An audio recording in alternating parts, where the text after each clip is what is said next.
Look, I know you don't understand usage rights, but this is going to make it a lot easier for you to fully understand because you need to understand this if you're going to make money as a creator, okay? First thing you need to know is that there are two types of usage rights, organic and paid. Under paid, we have basically two categories. One is whitelisting, or also known as creator licensing, and then we also have just general paid usage. First, let's talk about organic usage. This is something where the brand is basically going to be using your content in-house. So it's anything that they do not have to pay for to actually reach that audience. So an example might be like them taking a video that you created, reposting it to their Instagram or their TikTok, typically with credit, but they don't have to pay to reach that audience, right? Like they already got their followers on Instagram or TikTok. They just post it, it goes out to their followers organically.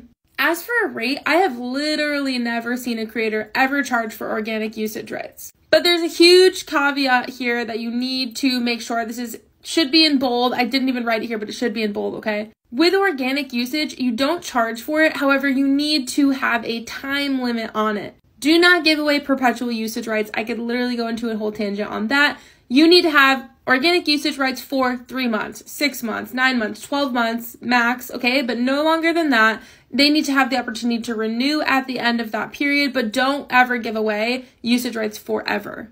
We don't want to be connected to anything on the internet forever without the option to pull back. And as for paid usage, there's two types of paid usage here. You've heard these terms up here, whitelisting, creator licensing, Spark ads, but the thing is, whitelisting is actually a phrase that they're phasing out. So you're going to see it mostly referred to as creator licensing in general or Spark ads specifically for TikTok. This is when a brand is creating an ad with your content that basically doesn't look like an ad. It looks like you as the creator are posting it. However, like if I saw a whitelisted ad and then clicked on your profile, it would not show the photo or video there because it's an ad. It's not like an actual post. For Spark ads, you could actually post the video to your TikTok feed and keep it there if you'd like, but it does not have to be posted to your feed in order to be used in whitelisting. Now, because this typically generates a high ROI for the brand, because it doesn't look like it's the brand being like, this is the best lip gloss ever. It's like a creator being like, this is the best lip gloss ever, typically generates more money. So this is what I typically recommend charging for whitelisting or creator licensing.